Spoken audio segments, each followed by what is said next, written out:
Right now, the Spaceworld 2000 demo of Zelda is going viral, and you're seeing a lot of people like starting spurging out about Wind Waker again.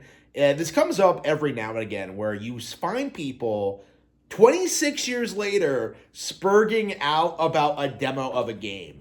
Like, oh man, when I saw Wind Waker, it was the worst thing ever. It was so bad. Oh, it is amazing how people are so hyper fixated on this narrative. It's a very good example, I think, of just how religiously anti Nintendo the entire gaming industry was. Because, like, I imagine in this day and age with like the Nintendo Direct system and like things like that, there wouldn't be this kind of like confusion. There wouldn't be this kind of backlash. Like every time something like this happens, it's quelled almost immediately by people who are like enthusiastic about the changes. For example, a recent example, Metroid Prime 4, right? Hugely controversial release. You have a lot of people spurting out, calling it the worst thing ever, and that like, screaming about yellow paint and like, SJWs and all that. And in reality, the game has done perfectly fine, and plenty of people liked it. Okay, like again, not the best game ever by any means, but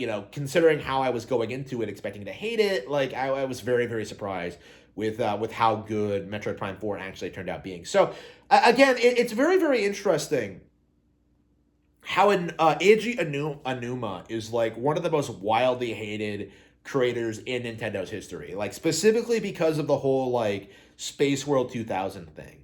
Like people fabricated this idea, this fan fiction that this guy didn't understand Zelda, that he didn't understand the appeal of it, that Zelda really should have been cool and mature and combat focused, and like that was never true, like at all, and that's only become more apparent with time, more apparent as the series developed. And it's interesting to see how this narrative has kind of taken on new forms over the years. I remember when Breath of the Wild came out, and the narrative became this idea that like, oh yeah, the real reason Breath of the Wild is so successful is because they went back to the first game and made it more like that, like ignoring the fact that Breath of the Wild is structured nothing like the original Legend of Zelda, like ignoring the fact that like Breath of the Wild takes a lot of concepts from Wind Waker, from Skyward Sword, from Twilight Princess.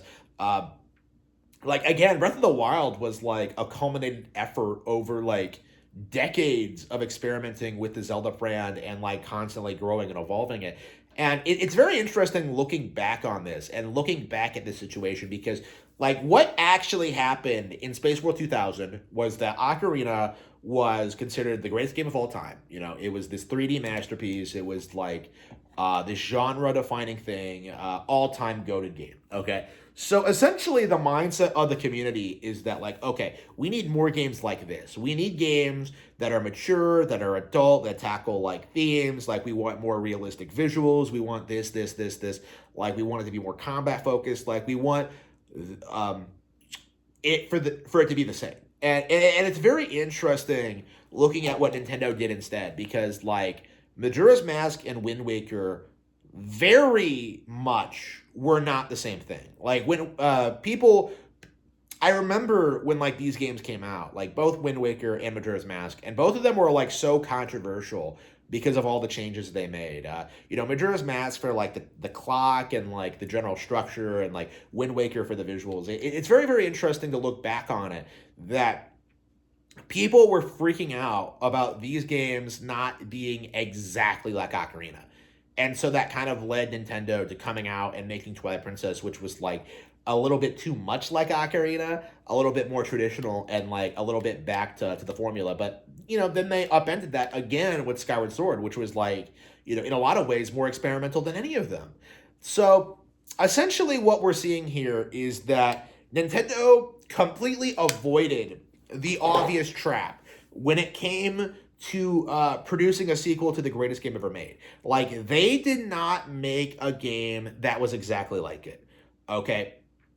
After Ocarina of Time, they spent a lot of time and effort into experimenting with a lot of different ideas and a lot of different formulas. They came up with like multiplayer Four Swords. They came up with like the Oracle games. They came up with Majora's Mask. They came up with Wind Waker.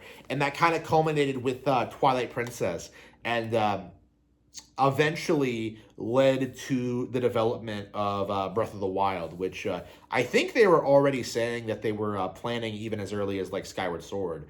Like they were already like planning on like going open world by that point. So like what we've seen essentially is that Nintendo did not allow themselves to be stagnated and get stuck in this formula of what Zelda should be, and instead constantly like innovated and rethought and like completely came up with something new, original, and exciting. And now we're at the point where Ocarina is no longer the most well-regarded game in the series. Breath of the Wild is. It's a far more popular game. It's sold a lot more. People can go back to it more. It's just like objectively, Breath of the Wild is a way better game than Ocarina. Even if a lot of people like will argue with you about that because of Ocarina's legacy. It's kind of like the Citizen Kane thing, where like Ocarina is iconic and the greatest ever because of all the innovations it made at the time. But anyway, but like you can't do that again. Like you could never recreate the feeling of like Ocarina again. Like every time I play Ocarina, like it's so interesting how people like analyze every aspect of it, every frame. Like you're always seeing people talking about the dead guard or like some weird lore tidbits and stuff like that. Like people would never hyperfixate on a game like this unless it was some like major life-changing thing for them. And the simple fact of the matter is it's not really doable to replicate that feeling with like any kind of direct sequel. Okay, like you are never going to play another Ocarina. Is just the reality of the situation. And so like it's so interesting how like Anoma was able to spot this issue and understood that like he had to completely revitalize the brand. And in a lot of ways, I do think Wind Waker is kind of the beginning of modern Zelda, because it's the one that kind of settled on a tone. It's the one that radically like altered the course of the series. It's the one that like took the series out of Hyrule. It's the one that like really managed to expand on the lore, like have you see the characters in a new light. It has like all these interesting mechanics. It has this unique vibe, this unique animation style. It looks quite a bit better than the more realistic games from that time period, which is something that I think a lot of people aren't really willing to acknowledge. But like Wind Waker has a truly timeless art style that hasn't aged a day. It's very interesting going back to it and experiencing this game and realizing just how like creative and vibrant it is. And what's also it's so fascinating that so many people felt this art style was controversial. That so many people for a long time had an issue with the way these games looked.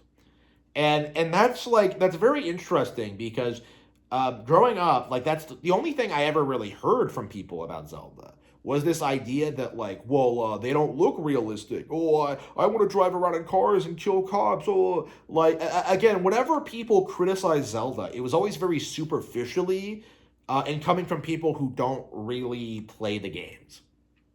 And that's the really interesting thing about Zelda, and I think why it's such like a prestigious video game franchise is that like the people who play a lot of games um, understand what makes Zelda better than like all the competition.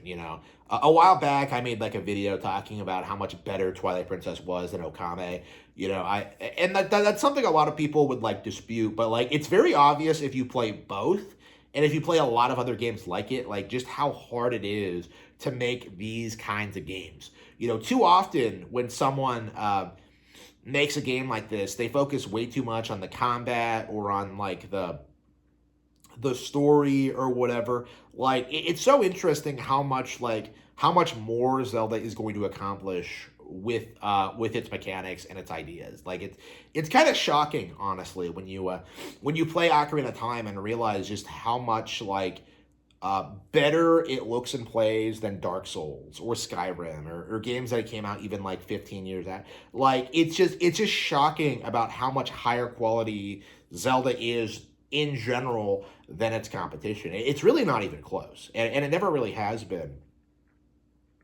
But like it's always been like this thing in the community to act as if Zelda fell off at some point. But the reality of it is if Zelda had fallen off, there would be some kind of consensus as to when it had fallen off. Like people would be able to point to a specific game or an idea. But like what typically happens, and this is a phenomenon I've been calling out for years. The game you grew up with is like the good Zelda, and then everything else is slop because it's nothing like it. Okay, like you keep seeing people do this. Like I've seen NES boomers who worship like the first two games. I've seen people like put Ocarina on a pedestal. I've seen people put Wind Waker on a pedestal. I've seen people like hype up Breath of the Wild but hate Tears of the Kingdom and vice versa. Like there are just so many examples of this, and it's something that I do think needs to get called out more, and I think is pretty clearly defined by the Tears of the Kingdom release. Because when this came out, like everyone hated it, everyone called it slop, everyone said it was bad. The game takes like 70 hours to get through the main story, okay?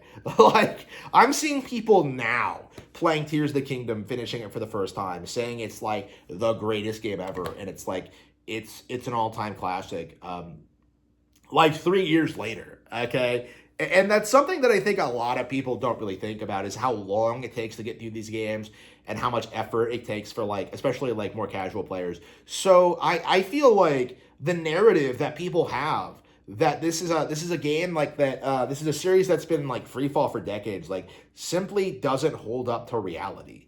And honestly, like a lot of people feel that like Breath of the Wild is what's brought it back, but I really don't think that was ever true. Like when you look at how iconic Wind Waker was, when you think back to how excited people were to play it, and you see like how the narrative around this thing completely collapsed once the game actually came out, what you see is just people who don't really understand the franchise thinking they can like criticize it, like who think they know better than like the creators is what we're seeing. This was a very interesting kind of phenomenon to grow up with and see develop, and I think we see this with like other Nintendo franchises too. I think Pokemon being the most obvious example, of just like thinking that like the series should be something that it really isn't at its core. That's something that I find very, very interesting, and something that I imagine, I think, has gone down as just a typical observation among fans, because it's so interesting. Because when this happened, the mindset of the community was that this was going to fail. This is going to be an all-time bomb. This is going to destroy Zelda. And like, first of all, that didn't happen. But second of all, it kind of established like the template as to whenever we see like a backlash towards a Nintendo game, is that they try and freak out about it. They try to downplay it. They try and say this is a disaster. They try to say this is bad. But then the game actually comes out, and like none of their criticisms really hold up. It just feels as if like they established the stereotype as to how these people behave.